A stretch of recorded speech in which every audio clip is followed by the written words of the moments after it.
है my self doctor विनय गुप्ता। कुछ आजकल कोरोना वायरस के बारे में बात, ये जो वीडियो लेक्चर मैं आपके लिए बना रहा हूँ ये सारे मेडिकोच फैमिली और मेरे नर्सिंग स्टूडेंट्स के लिए है। कुछ आजकल कोरोना वायरस के बारे में बहुत कुछ चल रहा है। कोरोना वायरस, इस कोरोना वायरस के जो उसका ओरिजिन हुआ है वो वुहान सिटी चाइना के अंदर से हुआ है।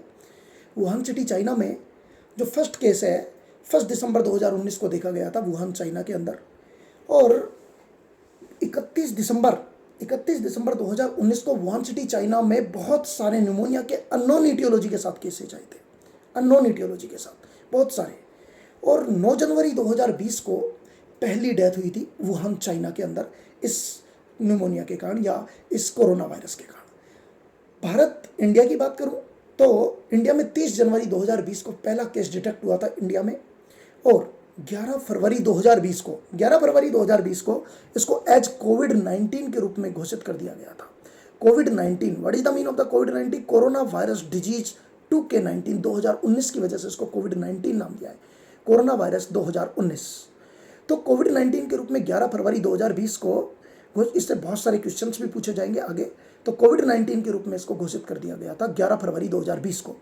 11 मार्च 2020 की बात करूं तो इसको पेंडेमिक घोषित कर दिया गया था। 11 फरवरी को तो इसको कहा गया था कोविड-19 और 11 मार्च 2020 को इसको इसको पेंडेमिक घोषित कर दिया गया था। पेंडेमिक मतलब ऑल ओवर वर्ल्ड में ये चल रहा था पेंडेमिक। ज़्यादातर आप देखो तो जो सोर्स है इसके इन्फेक्शन का, ज़्यादातर इन्फेक्टेड केस ही है। यदि आप इन्फेक्टेड केस के पास जाते हो, इन्फेक्टेड केस के पास में जाने से मेन इसका ड्रॉपलेट इन्फेक्शन, इन्फेक्टेड केस के द्वारा कोई ड्रॉपलेट इन्फेक्शन के द्वारा फैल सकता है, क्लोज कॉन्टैक्ट के द्वारा फैल सकता है।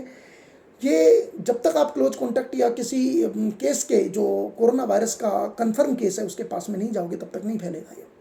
दूसरी बात आपके पास ये है कि ये जो वायरस है ये, इसका एक वर्ड होता है इंक्यूबेशन पीरियड। इंक्यूबेशन पीरियड इसका 5 डेज के करीब है, अप्रॉक्स 2 से लेकर 14 दिन है, लेकिन अपन 5 डेज मान सकते हैं। 5 डेज में इसके इंक्यूबेशन पीरियड होता है मैक्सिमम 2 से लेकर 14 डेज अपन इसका इंक्यूबेशन मानते हैं, लेकिन एवरेज 5 डेज अपन ने माना है।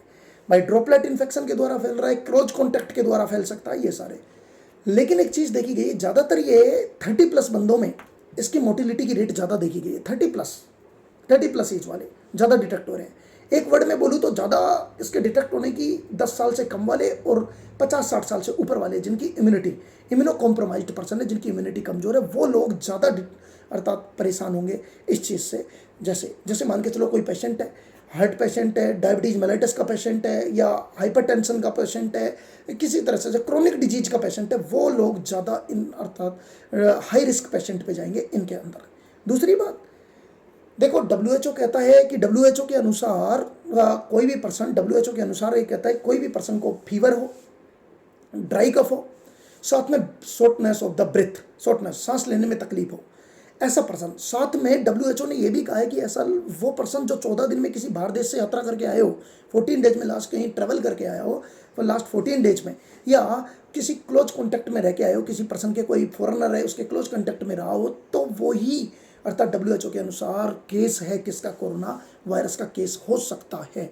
मतलब कि आपको एक वर्ड में बोलूँ तो fever plus dry cough plus shortness of breath, ये सारी चीज़ इसके लिए, और साथ में 14 डेज क्लोज कॉन्टैक्ट है, 14 डेज अर्थात ट्रैवल फ्रॉम अदर कंट्री, तो ये आपका WHO के अनुसार डेफिनेशन है कि वो हो सकता है कोरोना वायरस का सस्पेक्ट पेशेंट हो सकता है या कंफर्म पेशेंट हो सकता है। ये जो वायरस है, ये वायरस बड़ा लार्ज वायरस है। इसकी जो अपन बात करें 120 से लेकर 160 नैनोमीटर के अप्रॉक्स है, और ये जो लार्ज वायरस है इसके बारे में यदि आप देखो तो किसी भी किसी मास्क से रुक सकता है। N95 हो तो बहुत अच्छा है, लेकिन किसी भी मास्क से ये रुक सकता है, इसमें ऐसी कोई बात नहीं है। दूसरी बात, ये ज़्यादातर मेटल्स के ऊपर रहेगा, ये एयर में नहीं रहेगा, थोड़ा सा वेटेज वाला है, तो ज़्यादातर ये किसी ना किसी मेटल सरफेस पर, किसी बॉडी पर, किसी इस तरह से पाया जाएगा। नॉर्मली एयर में इसके पाए जाने के चांसेस बहुत कम है। इसके अलावा इसको हमने देखा तो जैसे according to scientist single standard RNA virus है ये, सिंगल स्टैंडर्ड है, जैसे HIV वायरस है, same to same single standard RNA virus है ये, और इसको कोविड-19 के नाम से जाना जा रहा है।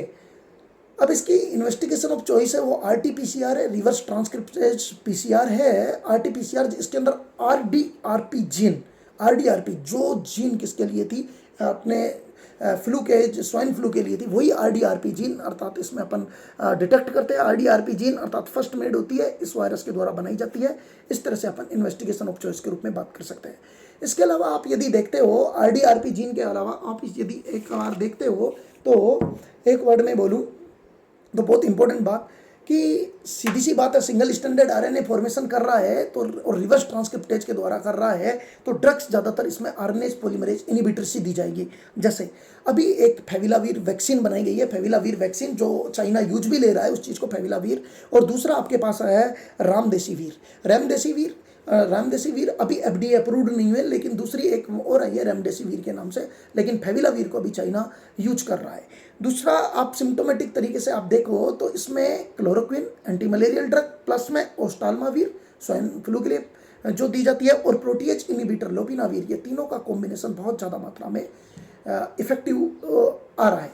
इसके अलावा कि हमारे इंडिया में दिक्कत इस बात से नहीं है, हमारे इंडिया में इस बात से दिक्कत नहीं है कि ये बहुत इतना सीवियर केसेज नहीं है, लेकिन दिक्कत इसमें ये है कि हमारे यहाँ पर यदि पेशेंट वेंटिलेटर्स की संख्या बहुत कम रहेगी, ज़्यादा एक मात्रा में इसकी रिप्रोडक्टिव रेट बहुत ज़्यादा है, तो रिप्रोडक्शन रेट के हिसाब से बहुत ज़्यादा मात्रा में वेंटिलेटर्स की जरूरत पड़ेगी जो हमारे पास हेल्थ सुविधाओं में कम है।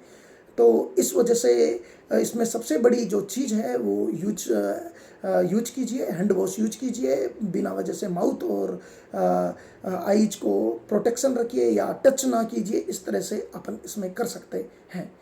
Thank you all of you.